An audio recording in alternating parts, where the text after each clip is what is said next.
be able to do an independent study on Thomas Merton last fall.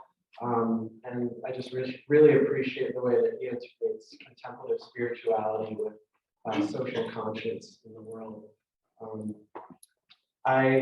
Another great thing about Thomas Merton is all the amazing people he was in relationship with, all the friendships he had in his life, and I see his legacy living on in each generation of spiritual seekers who encounter his influence through his writings, friends and students. And so to be here among all these wonderful people is such a blessing. So thanks again for having me as a DAGI scholar. I'm very grateful.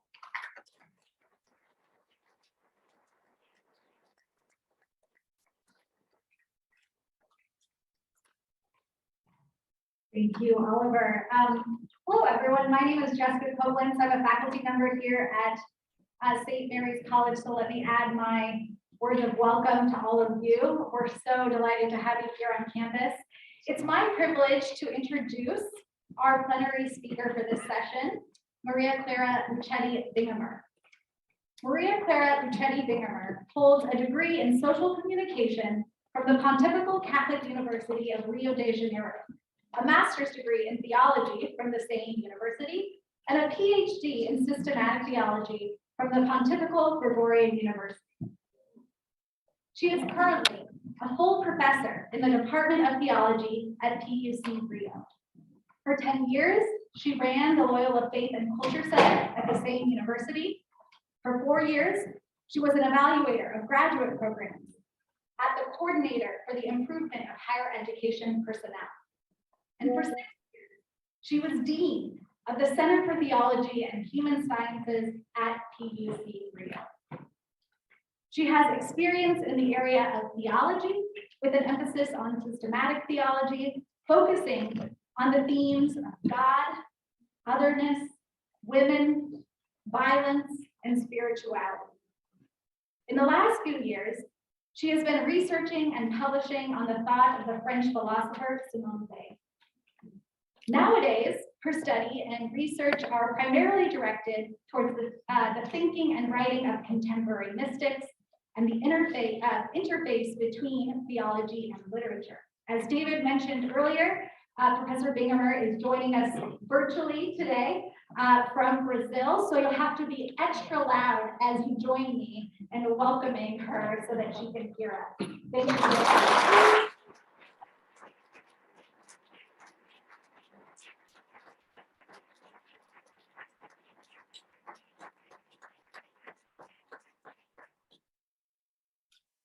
And you're okay to go, Professor Bingemer. Thank you. Good evening, everybody. It's a joy to be here. I'm very honored by this invitation, and I'm sorry not being able to be there with you. I was planning to, but I couldn't. So I hope the technology will help us and you can hear me properly when I am speaking about this subject, the feminine in Merton's life.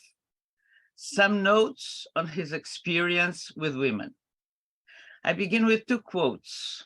The first from Julio Garcia Caparrós in the prologue of the excellent book of Cristina Imogen's Sons, La Sinfonía Femenina in Thomas Merton.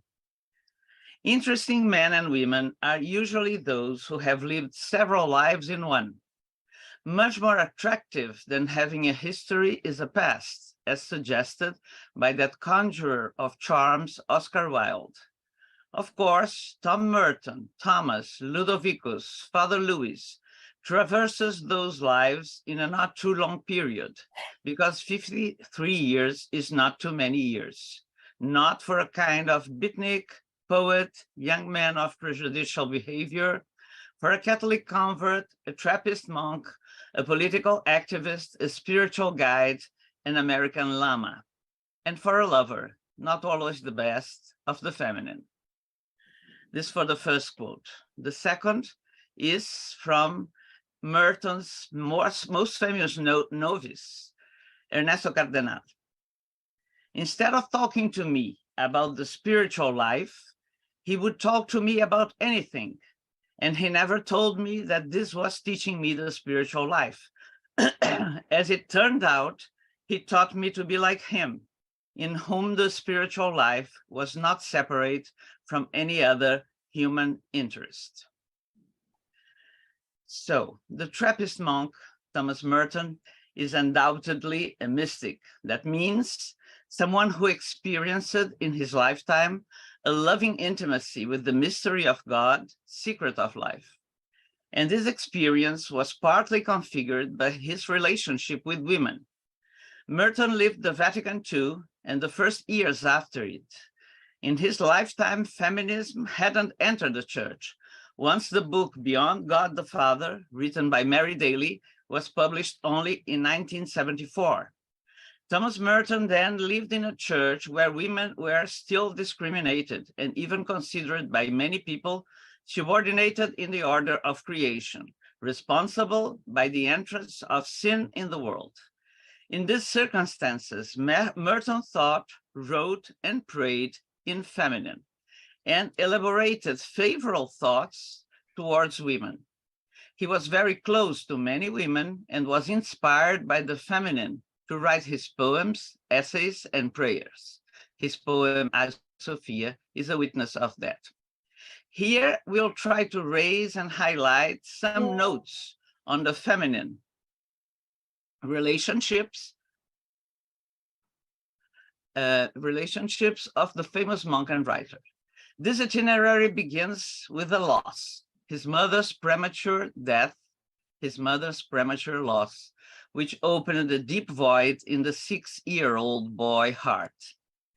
In Merton, the openness to the beauty of the world and to the creatures in every dimension they could present and are present in every page of his numerous writings, should they be poems, essays, or prayers.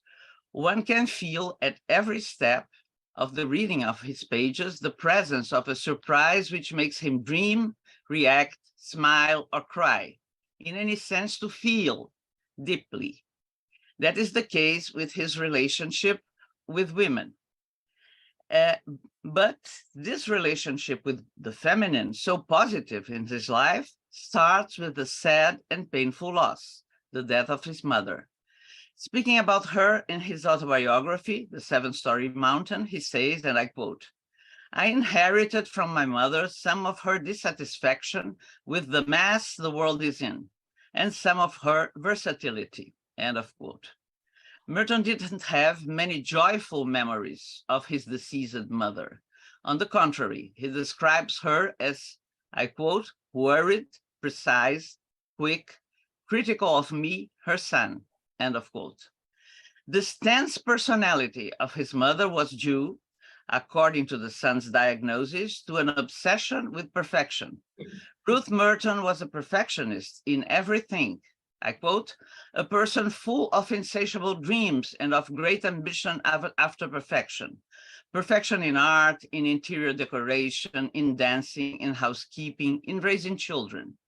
And he adds with some bitterness that himself, her first son, was for her quite a deception. Merton's mother gets sick of cancer and dies when he was only 6 years old. He describes this deep and tremendous loss for any child with some sober and apparently cold words. I quote, "Her sickness probably accounts for my memory of her as thin and pale and rather severe," end of this quote. But not without having said before, another quote, "I was never even taken to the hospital to see mother after she went there," end of quote. And he finishes his account on that first feminine figure in his life, as it's in any human life, with a statement like, I quote, "I did not miss mother very much and did not weep when I was not allowed to go and see her," end of quote. Nevertheless, there is an explicit mention to the receipt of a note handwritten by Ruth before dying, which provoked in little Tom a turmoil of feelings. He narrates, "Then one day father gave me a note to read. I was very surprised. It was for me personally, and it was in my mother's handwriting.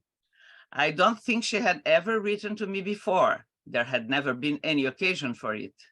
Then I understood what was happening, although, as I remember, the language of the letter was confusing to me. Nevertheless, one thing was quite evident. My mother was informing me by mail that she was about to die and would never see me again. The tremendous weight of sadness and depression felt by that child after reading many times that note until reaching some comprehension on what was going on was not a childish sorrow with tears and sobs, questions, searching for consoling, but the heavy perplexity and gloom of an adult grief. The absence of faith and religious feelings and practice added to this depth of sorrow and nonsense of that loss. Thomas Merton didn't pray for his mother because he was never taught to do so. As he declares, I quote, "It was not until I became Catholic 20 years later that it finally occurred to me to pray for my mother," end of quote. Not having been allowed to see his dead mother, Tom limited his grief to see his father and his grandmother weeping and crying. Pain was now dominating the house where Ruth Merton's feminine and maternal presence was previously alive. And the description of the post-mortem rituals is quite impressive, as they also contain a memory of that lost mother into the son's heart and mind. I quote, "Mother, for some reason, had always wanted to be cremated. I suppose that fits in with the whole structure of her philosophy of life. A dead body was simply something to be put out of the way as quickly as possible. I remember how she was in the house at Flushing with a rag tied tightly around her head to keep the dust out of her hair, cleaning and sweeping and dusting the rooms with the greatest energy and intensity of purpose. And it helps one to understand her impatience with useless and decaying flesh.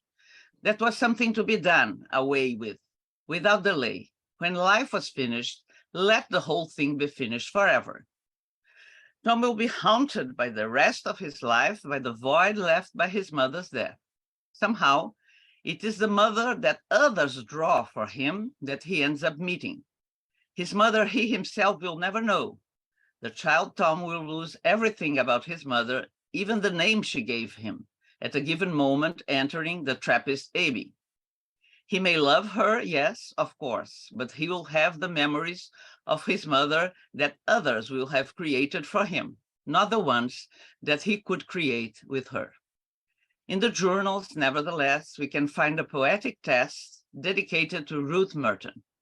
"I see a tangle of dark wild roses and light-colored roses. My attention is fixed on a beautiful pink rose that becomes luminous, and I notice the silky texture of its petals. My mother's face appears behind the roses which are fading away." End of quote.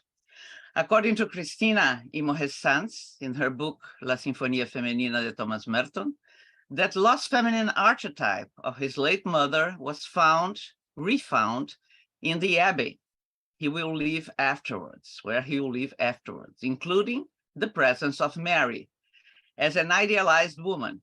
Monastic life and the deep experience of God helped him to balance the tensions in his life, develop his mature identity, and replace the feminine in his life. The Abbey helped Merton to deal with his complete loneliness before learning the mortal disease that would kill his father. As he say, and I quote, after receiving the news about the disease of his father, "I sat there in the dark, unhappy room, unable to think, unable to move, with all the innumerable elements of my isolation crowding in upon me from every side, without a home, without a family, without a country, without a father, apparently without any friends, without any interior peace or confidence or light or understanding of my own, without God too, without God, without heaven, without grace, without anything." During his adult life before the conversion, Merton felt deeply and painfully this bite of loneliness. After his father's death, he thought having finally reached the freedom he so deeply longed for. As it is said, for instance, when he started his adult life after his second great loss in his life, I quote, "The death of my father left me sad and depressed for a couple of months, but that eventually wore away. And when it did, I found myself completely stripped of everything that impeded the movement of my own will to do as it pleased. I imagined that I was free, and it would take me 5 or 6 years to discover what a frightful captivity I had got myself into." End of quote.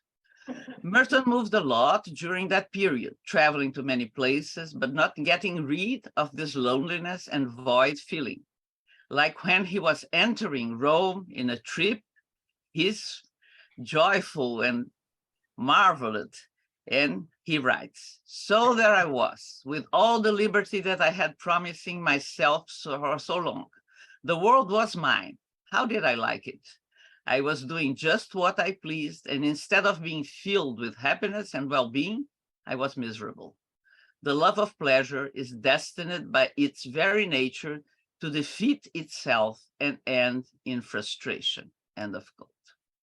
In this itinerary of search for freedom and fullness and frustrations and loneliness, Merton's life was agitated by many presences, many of them feminine. He even had a child whom he never met. During this period, he never saw women as equals or as somebody. He saw them as something. He sadly recognizes this later, mentioning the so many girls he seduced and used and whose names he didn't even remember. At some point in his life, women were nothing more than objects of desire and pleasure, whom he sought and used without the slightest respect or consideration. Later, he's going to recognize that as a failure in his capacity of relating to others. And I quote, "With my failure to really trust another person enough to give myself completely to her. My sexual adventures were always seductions. I wished them to be conquests in which I gave nothing. I was merely taking. I think that both my need and probably my latent capacity to give from myself were once very deep." End of quote. Later on, reflecting on his life, Merton reaches a conscience of the evil of patriarchalism and gender oppression when he writes, "Man is more human and proves his humanity, I do not say his virility, in the quality of his relationship with women.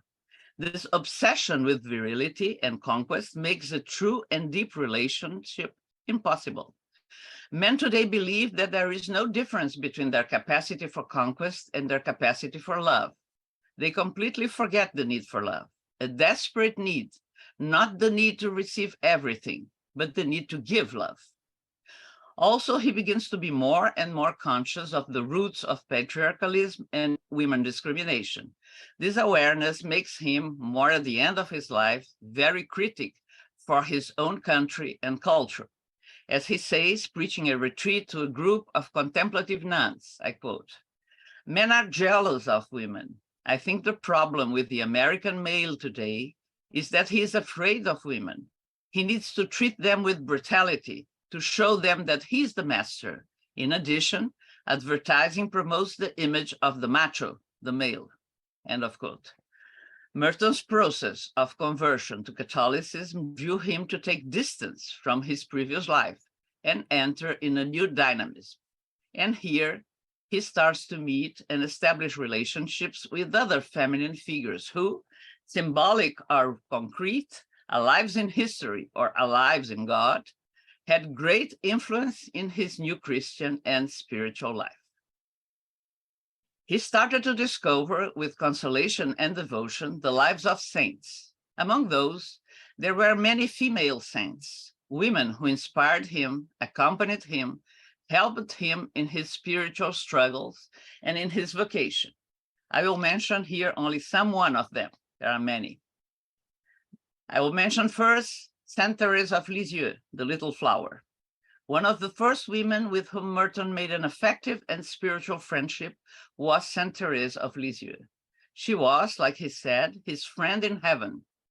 At first, he was very critical about her with the appearance her images had, the taste a little bit kitsch that surrounded the way she was presented by the church for the faithful devotion.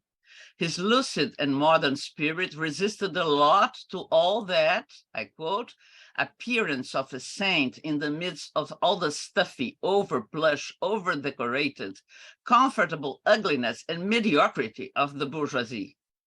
Teresa of the Child Jesus was a Carmelite, that's true. But what she took into the convent with her was a nature that had been formed and adapted to the background and mentality of the French middle class of the late 19th century, than which nothing could be imagined more complacent and apparently immovable. The one thing that seemed to me more or less impossible was for Grace to penetrate the thick, resilient hide of bourgeois smugness and really take hold of the immortal soul beneath that surface in order to make something out of it. At best, I thought, such people might turn out to be harmless prigs, but great sanctity, never, end of quote. Everything in the little flower's life and spirituality gave him repugnance. The poems she wrote, the art she loved, the house and ambience Le Buissonnet, where she was raised and brought up. Nevertheless, after reading a good book on her, written by Henri Guéon, he suddenly overcame this repulse and got closer and closer to that little French saint who seemed so lacking of personality. He says, "No sooner had I got a faint glimpse of the real character and the real spirituality of Saint Therese, then I was immediately and strongly attracted to her, an attraction that was the work of grace, since, as I say, it took me in one jump clean through 1,000 psychological obstacles and repugnancies. And here is what strikes me as the most phenomenal thing about her. She became a saint not by running away from the middle class, not by abjuring and despising and cursing the middle class or the environment in which she had grown up. On the contrary, she clung to it insofar as one could cling to such a thing and be a Carmelite, a good Carmelite." End of quote. This capacity of synthesis with things apparently so incompatible seduced Merton, who felt attracted and in love with Thérèse of Lisieux. Not only he began to communicate with her in prayer, as he also started to trust to her some important concerns of his heart, like the future of his brother, who was far away. Finally, she was of decisive importance when he was beginning to lose hope about his desire to enter the Trappists, to the point he approaches her shrine in the dark and tells her these humble, a little desperate, and so affectionate words. I quote, "It was very, very dark by the shrine of the little flower. For heaven's sake, help me," I said. "Please help me. What am I going to do? I can't go on with like this. You can see that. Look at the state I am in. What ought I to do? Show me the way." As if I needed more information of some kind of a sign, but I said this time to the little flower, "You show me what to do." And I added, "If I get to the monastery, I will be your monk. Now show me what to do." End of quote. At the occasion of his entrance into the novitiate of the Trappists, Merton narrates with simple and moving words the presence of this woman who was a faithful friend to him at that crucial moment of his life. I quote, "Father Master showed us where the novitiate chapel was, and we knelt a moment before the Blessed Sacrament in that plain, whitewashed room. I noticed a statue of my friend St. Joan of Arc on one side of the door, and on the other was, of course, the little flower." End of quote. The second spiritual friend and guide of Merton was Julian of Norwich, called by him Lady Julian of Norwich. During Christmas 1961, a long time after his conversion and many years after his entrance at the Trappists, Merton gets a more effective an effective acquaintance and relationship to Julian of Norwich, a 14th century English recluse. This woman, who is a great mystic, was already known by Merton, but this time it was different. He discovered her as a theologian, and he says, and he writes, and I quote, "I have been moving around her for a long time, and I have been knocking on her door, and I've been hanging around her door, and I've known that she was one of my best friends, and precisely because I was sure of her friendship, I did not hasten to seek what I have now found. Lady Julian's theology is a theology of the all-encompassing wholeness and of the fullness of divine love. For her, that is the reality in the light of which all created beings and all the vicissitudes of life and history are diluted without importance. It is not that the world and time, the cosmos and history are unreal, but their reality is only a revelation of love. However, the revelation itself is not immediately clear. It takes the gift from God before the light breaks through, and the full meaning of the world is seen in its true relation to God and his eternal and loving designs." End of quote. Merton is full of respect and admiration by this woman, and while studying and meditating her texts, deeply mystical and full of solid theology, discovers and states some points that the studies of mysticism today are recently discovering and systematizing. He says with enthusiasm and wonder about her theological method, I quote, "Lady Julian is a true theologian with more clarity, depth, and order than Santa Teresa. She elaborates theologically, truly, the content of her revelations. First, she experimented, then she thought, and the meditative deepening of the experience drew her back into her life even more deeply until her whole cloistered life at Norwich was simply a matter of saturating herself completely in the light she had received all at once in the manifestations when she believed she was dying." End of quote. In Lady Julian, Merton discovers a hopeful and almost apocatastic theology in which the author speaks about God with expressions of love and joy, and while not denying the existence of hell, affirms the existence of a much greater reality, which was God's love. One distinctive element of Lady Julian's mystical theology was the vision of Jesus as mother, and that motherhood charms and seduces the orphan Merton, who lacked mother since he was 6 years old. He discovers a woman with very particular visions that lead him to speak of a very special motherhood. The words of Lady Julian, "All will be well, all will be well, and all kinds of things will be well," are quoted by Merton, who adds, the mother suckles her children with her milk, but our precious mother Jesus can feed us with himself, and he does it very courteously and tenderly with the Holy Sacrament, which is the sacrament which is the nourishment of true life. This beautiful word, mother, is so sweet and kind in itself that truly it cannot be said of anyone or to anyone, except of him and to him, that he is the true mother of life, of all things. The kind and loving mother who knows and sees her child's needs, protects it very tenderly, as is required by the nature and condition of motherhood. And as she grows in stature and age, she acts differently, but her love does not change. And even as the child grows older, she allows him to be punished in order to subdue his faults and thus cause the child to flourish in virtues and grace. Our Lord accomplishes this work with all that is beautiful and good in those who carry it out.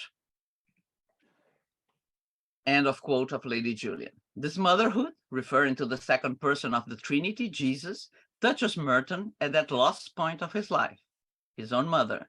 The image of the mother implies tenderness, solicitous care, and continuous protection.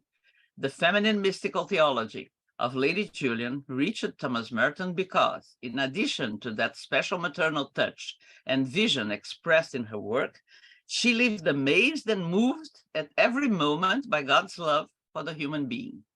I would dare to guess if it is not close to what Merton experienced 3 years before rediscovering Lady Julian. He experienced in 1958 at a corner in Louisville, an experience which practically reconfigured his mystical experience. It is now supported and reinforced by this mystical woman, Lady Julian of Norwich.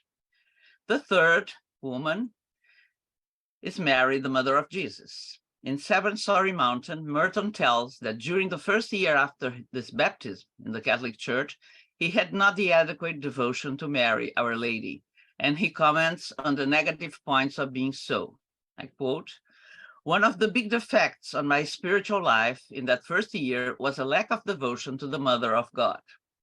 I believe in the truth which the Church teaches about Our Lady, and I said the Hail Mary when I prayed, but that is not enough.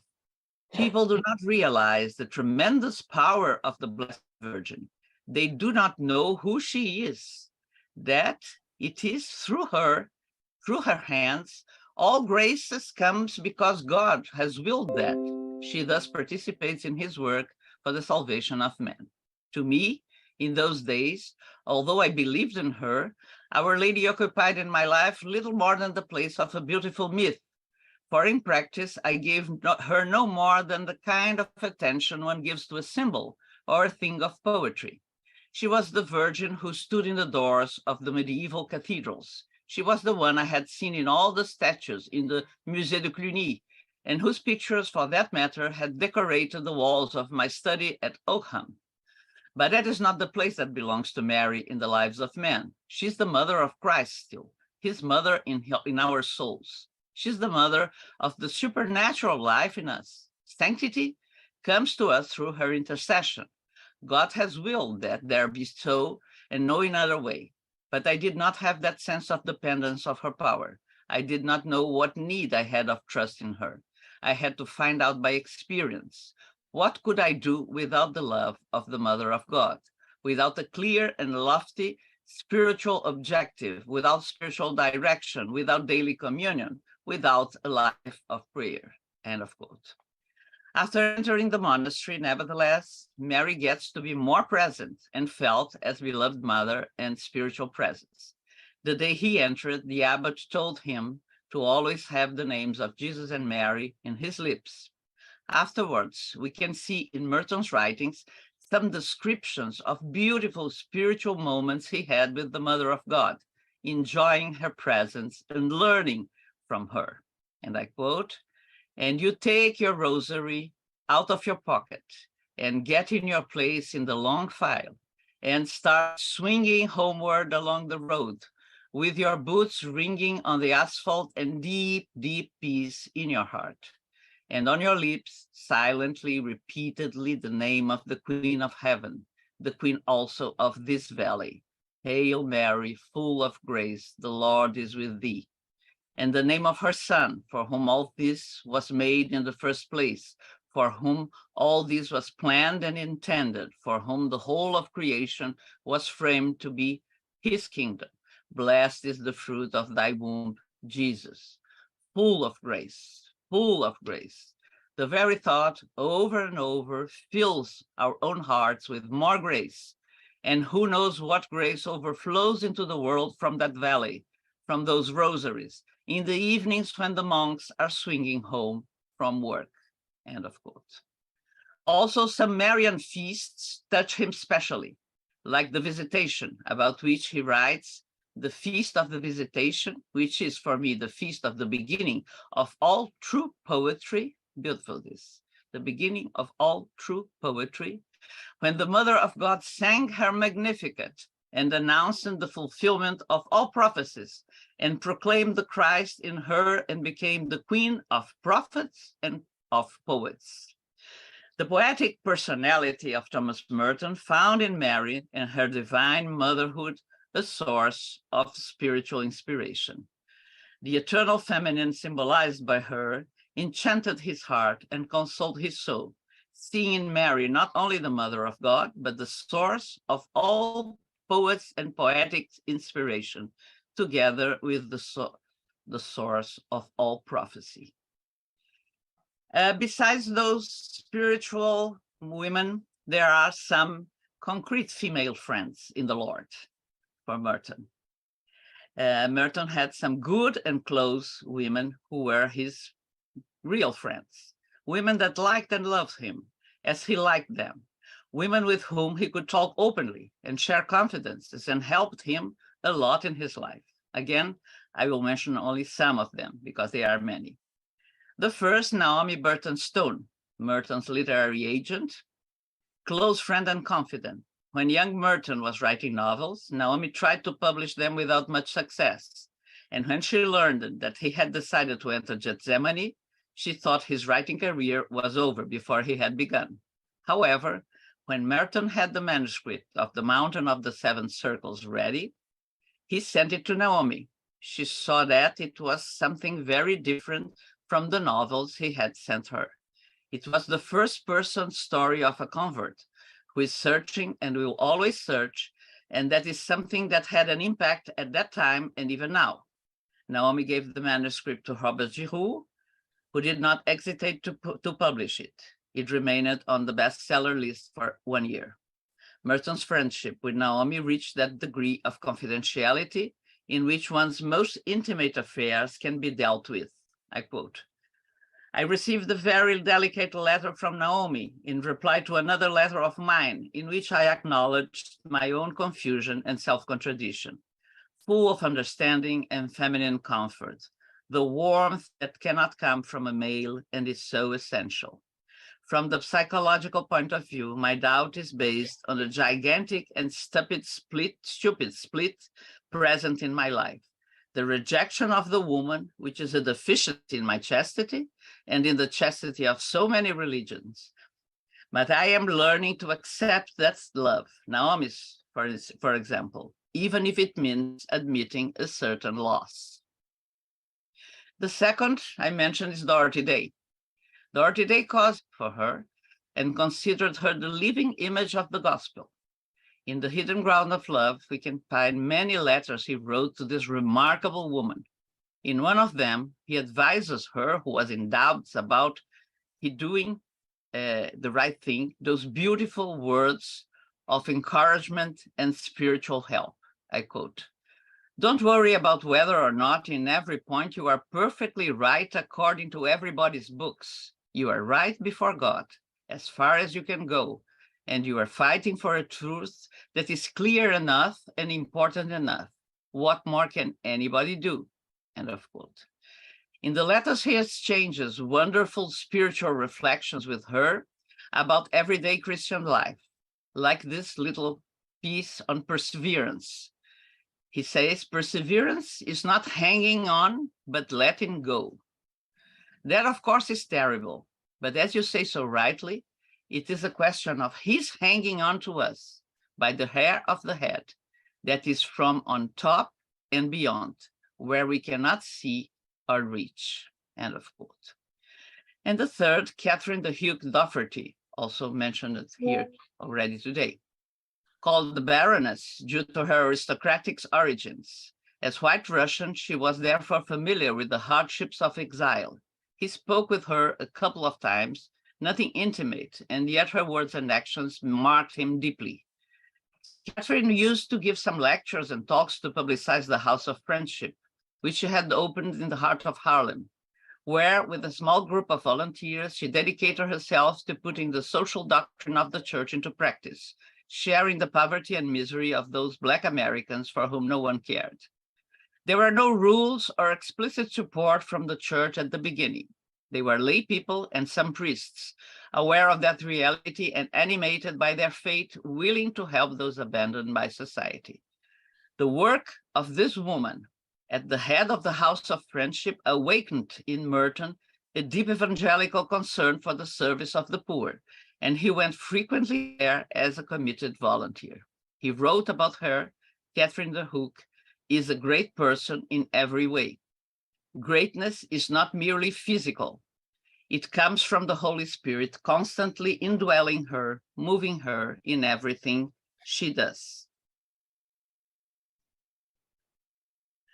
As a mystical person who had mystical experiences, Merton experienced eros and erotism very present in those experiences, and some of them were connected to the feminine, a non-human feminine sometimes.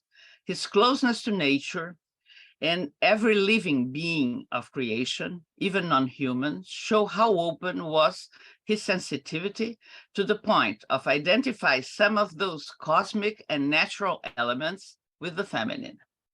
He understood himself as the bridegroom of the forest.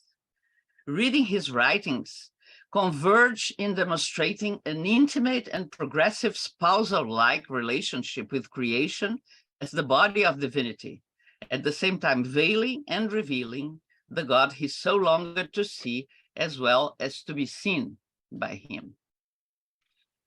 It is when he describes his living in the middle of the forest as an imperative necessity and not an eccentric luxury, as some might think. It is worth quoting his own words where erotism is present. I quote, "I live in the forest out of necessity. I get out of bed in the middle of the night because it is imperative that I listen to the silence of the night alone, and with my face to the ground, recite psalms alone. The silence of the forest is my bride, and the sweet, dark warmth of the whole world is my love. And from the heart of this dark warmth emerges the secret that is heard only in the silence, but is the root of all secrets that are whispered by all lovers in their beds throughout the world." End of quote. Merton spent his entire monastic life listening to this secret that all sits at the heart of creation, and he espoused the forest so that he could listen with total rapture and commitment, just as a husband does with the wife to whom he has vowed himself, in joy and sorrow, in sickness and in health, loving and respecting all the days of his life until death parts. Monasticism has always been distinguished by this direct skin-to-skin contact with nature and creation. Be it the desert or the forests, we will find men and women of God having their mystical experiences and acquiring their infused wisdom coming directly from the divinity in close and loving contact with creation. Merton, it was not that when the abbot appointed him as the monastery forester, which involved restoring the woods that had been striped and pruned a decade earlier, his experience of solitude and passion for nature became radicalized. It was no longer perceived as a deprivation of intellectual purposes, but an opportunity for a corporeal, embodied, carnal commitment to a whole wisdom community, the community of living beings, in silent participation with the vitality of living things. He discovered in this ever greater communion with nature that planting, fertilizing, and plowing were activities that augmented his other monastic commitments as nature's spouse. Or is it not the husband who caresses his beloved, prepares heads for fertilization, fertilizes her? What else does the gardener with the earth, with nature, if not this? Merton will discover during this experience that the true mentor and director of souls was nature itself. His marriage with the forest intensified in the 1960 when he went to live in the Hermitage in Mount Olivet. There he found a larger community and an incomparable choir of living beings that awoke every morning under his feet, the streams, the fields, the trees, the frogs, the birds, the flowers. All this made his praise, and his monastic vows were felt as the silence under his song, the song of all those living beings to which he listened and to which he responded with his psalms, with which he filled the countryside and nature. Now, what did Merton hear in his ecstasies amid nature? He heard, in his own words, the sweet singing of living things, and he joined this chorus, a solitary monk offering hymns and psalms. His subjectivity, unique, desired and loved by the Creator from all eternity, opens itself to the cosmos with admiration and reverence, murmuring in the silence a praise that joins the hymn of the entire universe. Merton was a relentless and passionate seeker of God. He was someone very learned who had studied a lot, the rich monastery library, been a novice master, and so on.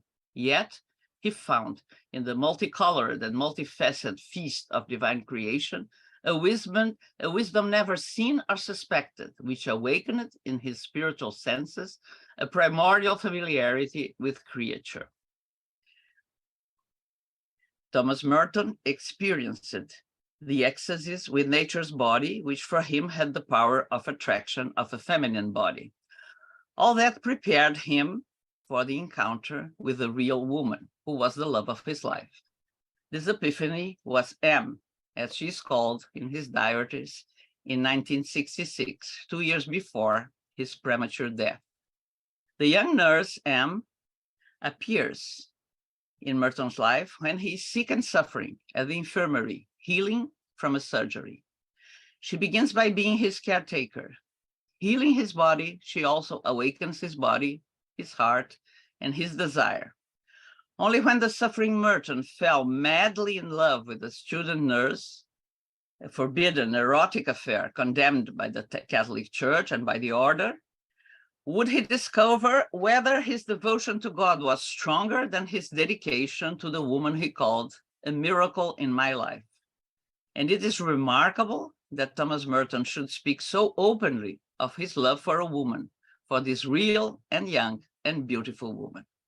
The introduction of Christine Bohen in the volume 6 of Merton's journal narrates the beginning of this experience. I quote Christine Bohen, Merton left the Hermitage to go to the hospital for back surgery on March 23. A week later, he met M, a student nurse assigned to care for him, and they fell in love. In the weeks and months that followed, as spring turned to summer, they exchanged letters, talked on the phone when Merton was able to call, and spent some time together at Gethsemane and in Louisville. Their visits were few, hours alone fewer still, but almost from the beginning, their love blossomed, and also Merton knew that the relationship could not endure.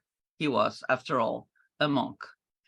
Journal entries Merton wrote between April and September 1966 reflect his amazement and gratitude, as well as his ambivalence and anxiety, that he should at this point in his life experience love in this way, with all this passion and mystery, astonished and frightened him, and, as one might expect, the experience also bewildered him.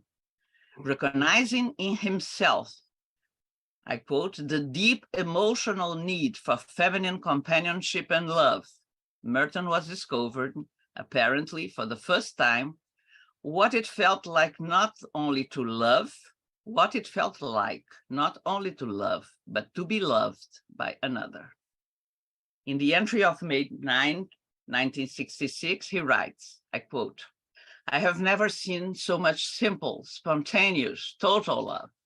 And I realize that the deepest capacity for human love in me have never even been tapped, that I too can love with an awful completeness. Responding to her has opened the depths of my life in ways I can't begin to understand and analyze now.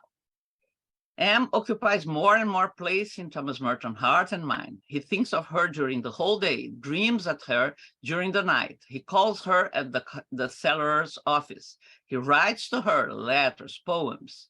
As always, to be in love develops and makes grow the potentialities and creative capacities of human beings. With a rich personality as Thomas Merton, the deep love experience has this force and impulse that makes him self-produce more and more love contents and expressions of his feelings. His notes, entries in his diary are like this one, I quote, this morning, we were awake thinking of each other at 1:30. She likes this, and so do I. But after I went back to sleep, I woke again at 3:30 in a splendid and terrible crisis of love, end of quote.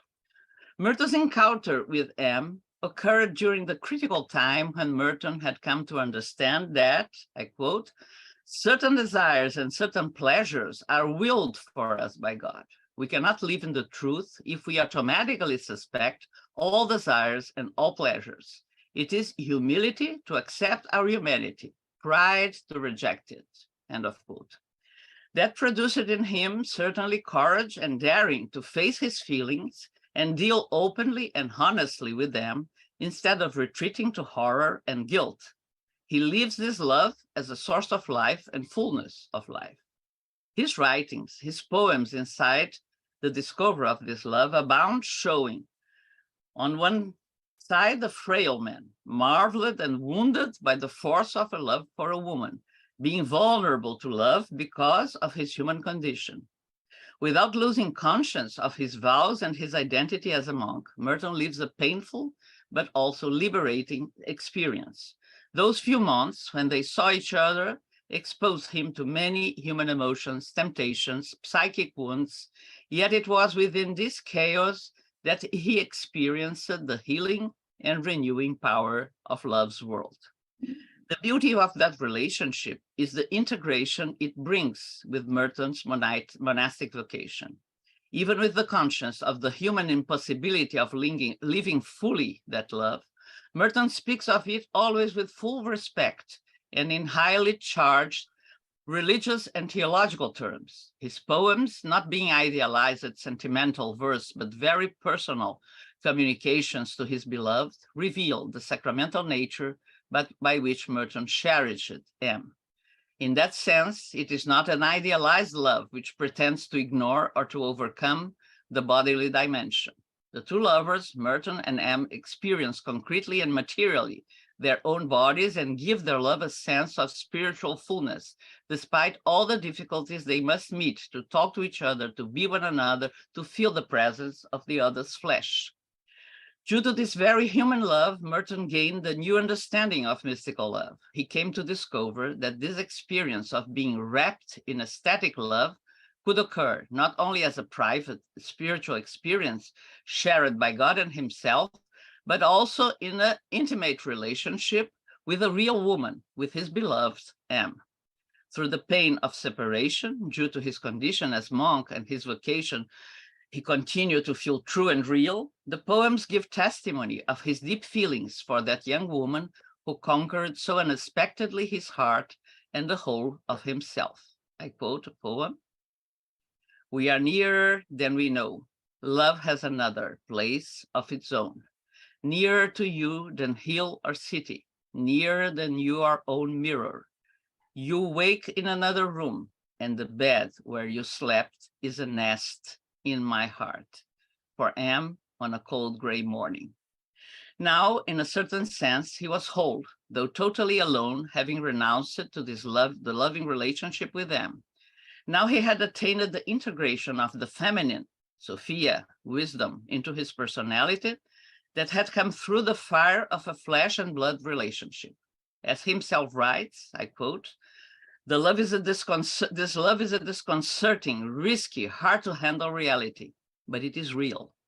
It does not fully interfere with or invalidate my solitude, gives it a strange new perspective. All right, end of quote. It was not love sought, it was love found. It was not misfortune, it was luck. It was not fate, it was grace. Merton himself will see how different this relationship is from others he had and how now, instead of feeling unclean, he felt purified. It is as if he had recovered, as if for the first time he felt fully human, really human. I conclude. Contributions of Merton's way of relating to women for society and for church. The relationship of Thomas Merton with the many women present in his life reveal as a man open to the otherness and difference of the feminine. After having a patriarchal and machista behavior during his youth, the entering in Christian life had a good effect on him, reconciled with the feminine through the feminine symbols Christianity puts in value in such a rich way, Mary, Saint Therese of Lisieux, Julian of Norwich, and others. Merton is a Catholic monk. He enters monastic life with a wide, deep, and open desire of living in communion with God and the Church. He embraces the vows consciously and struggles to be faithful to them. Nevertheless, if we look at him mostly through this perspective of being a religious, a monk, he presents an unusual openness not only to the feminine, but to concrete and real women. And this comes, we think, from his personality and bright intelligence that remains constantly attentive to new signs, new inspirations, and revelations. We can feel by some of his reflections that he questions points of the church discipline, not understanding, for instance, the compulsory law of celibacy connected to priesthood. I quote, "The notion that priests must be celibate forms part and parcel of a deep-rooted general attitude toward man, the flesh, and the world. It implies a suspicious fear of marriage and the flesh, and it suggests that the perfect Christian life is reserved for virgins." End of quote. Merton is straightly against the compulsory celibacy for priests. To undertake, he says, celibacy in a spirit of perfectionism is a blasphemous waste of time. That is why it makes so much sense for many priests today, it's after Vatican II, to prefer a serious married life to a futile perfectionism in celibacy, end of quote. Speaking in a prophetic voice, Merton saw that the issue of a married secular clergy was critical. Some people, he realized, would try to ignore it in the hope that it would go away by itself, but that is not possible. It will become, Merton said in 1967, more and more urgent from day to day, and it involves the future of the church in the modern world, is the question of the celibacy for priesthood. Merton's mystical experience has always integrated body and sense. When doing the spiritual exercises of St. Ignatius, for instance, his favorite way of prayer was the application of senses. Mostly with his relationship with M, problematic and conflictive as it was and could be, we can learn that not necessarily celibacy is a synonym of chastity. Merton was struggling with the desire to love that woman and with the need to be faithful to his vows. Can't we find chastity at the depth of this struggle itself? In any case, in this experience of love, he loved M with her body also, and it was not a negative experience or a dangerous and seductive woman who was deviating him from the correct path. Also, the relationship of this man with the various faces of the feminine who inhabited his life had an admirative and valuable attitude towards women, respecting them in all their dimensions. The repentance about the girls who loved him and whose name he forgot was one symptom of that. Also, the admiration he feels towards the intelligence of women, such as Julian of Norwich, or even the effective way he considers Naomi Burton's way of helping and cherishing him. With M, Merton is put face to face with a female who had a body, and that body filled him with desire and love, making him dream and not to sleep and spend the days waiting for a phone call or a letter. Despite the final decision of separation, we don't feel in any text he writes that he fears M as a danger and a threat in his life. And that is a very important issue, because up to date, we can see that discrimination against women within the church has a lot to do with that fear and that sense of threat and the sense of superiority coming from men. Theological reflection on women's body highlights that one of the biggest sources of discrimination against women within the church is linked to something more profound and much more serious than simply physical strength, intellectual formation, or ability to work.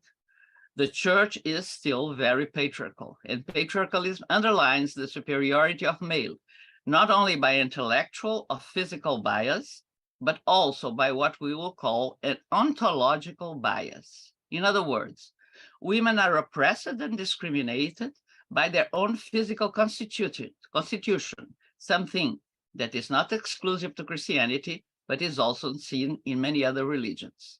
A major aspect of this bodily discrimination is found in the fact that there is a strong association at the theological level with the fact that woman is responsible for the entrance of sin in the world, and subsequently the entrance of death as a consequence of sin. This issue which was officially denounced by the same Pope John Paul II in his apostolic letter, Mulheres Dignitatem, remains largely alive at the basis of the situation of women in the church. This is why the mystical experiences of several women were many times viewed with mistrust and suspicion, under the strict vigilance of men who were responsible for controlling them and even exorcising them. Several rich mystical experiences of women who were genuinely graced by God with spiritual graces were ignored. As for women connection with the mystery within the church, it is difficult and rare to find and authenticate an attunement with the high mystical experiences, leaving them relegated to the area of lesser devotions. Cases like Santa Teresa of Avila are merely exceptions that confirm the rule. Throughout the history of the church, women were kept at a safe distance from the sacred and everything that surrounded it, such as the liturgy and objects and places associated with ritual, and from direct mediation with God. All of this would require a pure body, and the mistrust surrounding women has been enormous. Despite all the advances and progresses in relation to the participation of women at several levels of ecclesial life, the stigma of the fear-inspiring seductress, the source of sin against the chastity of men and the celibacy of the clergy, remains. That is why Thomas Merton's experiences and relationship to the feminine and to women are not only beautiful, very beautiful, and interesting spiritual writings, but a real service to church and society today. Thank you very much.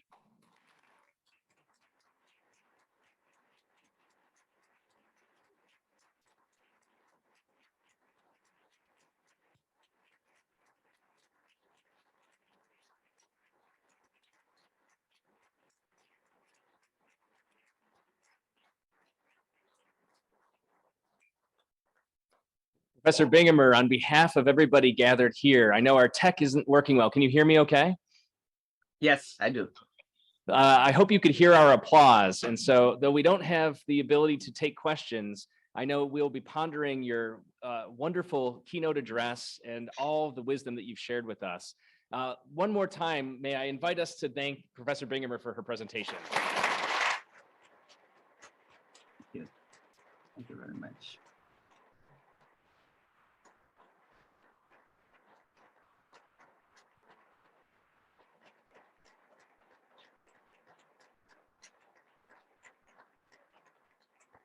Thank you very much.